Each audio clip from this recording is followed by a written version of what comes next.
പിന്നെ ബ്രേക്ക്ഫാസ്റ്റിന് പുട്ടും കപ്പക്കറിയാണ് വെക്കാൻ പോകുന്നത്. അപ്പോൾ കപ്പ നല്ല വേകണ കപ്പയാണ്. ഇത് നന്നായിട്ട് കഴുകി ചെറിയ കഷ്ണങ്ങളാക്കി നുറുക്കി നന്നായിട്ട് കഴുകി നമുക്ക് കുക്കറിലേക്ക് ഇട്ട് കൊടുക്കാം.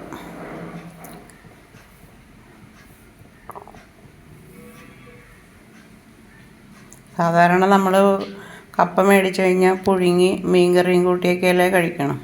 അപ്പോൾ ഇതൊരു വെറൈറ്റി കറി ആയിക്കോട്ടെ. അപ്പോൾ അതിനകത്തേക്ക് ഒരു 1/2 ടേബിൾ സ്പൂൺ ഉപ്പും ഒരു 1/2 ടേബിൾ സ്പൂൺ മഞ്ഞൾപ്പൊടിയും ചേർത്ത് കൊടുക്കുക. അതിലേക്ക് ഒരു 1.5 കപ്പ് വെള്ളം ചേർത്ത് കൊടുക്കണം. കപ്പയുടെ മുകളിൽ വന്ന് നിൽക്കണം അത്രയും വെള്ളം ചേർത്ത് കൊടുക്കണം. ഇത് വെന്ത് കഴിയുമ്പോൾ ഊറ്റിക്കളയാനുള്ളതാണ്. കപ്പക്കൊരു കട്ടുണ്ടാവും. ആ കട്ട് കളയണമെങ്കിൽ നമ്മൾ കപ്പ വെന്ത് കഴിയുമ്പോൾ ആ വെള്ളം മുഴുവനും ഊറ്റിക്കളയണം. എന്നിട്ട് കുക്കറടച്ച് നമുക്ക് സ്റ്റൗവിൽ വെക്കാം. എന്നിട്ട് ഒരു 2 വിസിൽ വരുന്നവരെ വെയിറ്റ് ചെയ്യാം. അത് കഴിഞ്ഞ് ആവി പോയി കഴിഞ്ഞ് കുക്കർ തുറന്ന് നോക്കുമ്പോൾ നന്നായിട്ട് വെന്തിട്ടുണ്ടാവും. നമുക്ക് ഈ വെള്ളം മുഴുവനും ഊറ്റിക്കളയാം. എന്നിട്ടൊരു ചീനച്ചട്ടി അടുപ്പത്ത് വെച്ച് ചൂടാവുമ്പോൾ കുറച്ച് വെളിച്ചെണ്ണ ഒഴിക്കുക. ഒരു 2 ടേബിൾ സ്പൂൺ വെളിച്ചെണ്ണ ഒഴിക്കുക. ചൂടാവുമ്പോൾ ഒരു 1/2 ടേബിൾ സ്പൂൺ കടുകിട്ട് പൊട്ടിക്കുക.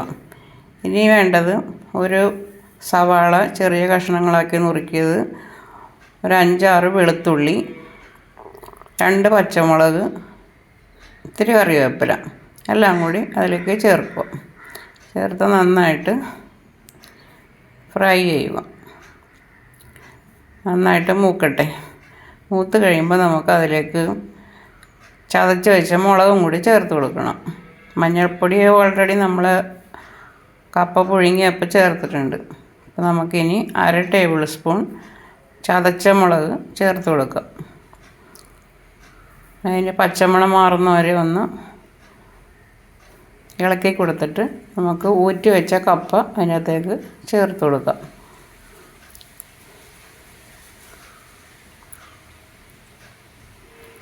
നന്നായി മിക്സ് ചെയ്യുക. അപ്പോൾ നമ്മൾ പുട്ട് കഴിക്കാനുള്ളതാണല്ലോ. അപ്പോൾ ഇത് നമുക്ക് ഇത്തിരി ഗ്രേവി വേണ്ടി വരും.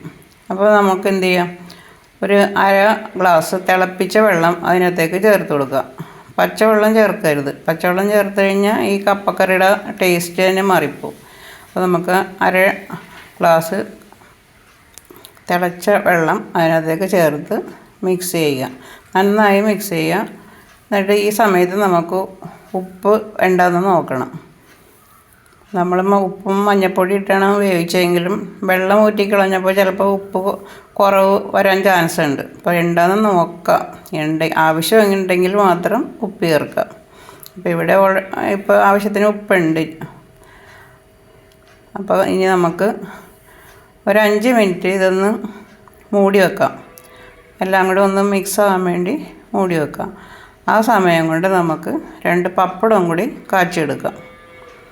സാധാരണ പുട്ടും കടലയും, പുട്ടും ഗ്രീൻ പീസ്, പുട്ട് ചെറുപയർ എല്ലാം കൂടി കഴിക്കണമെങ്കിലും ഇവിടെ 2 പപ്പടം കൂടി ആവശ്യമാണ്. അപ്പോൾ പപ്പടം കാച്ചി പുട്ടും ഉണ്ടാക്കി. ഇനി നമുക്ക് പുട്ട് കഴിക്കാം. എൻ്റെ കപ്പക്കറി നല്ല ഭംഗിയില്ല കാണാൻ.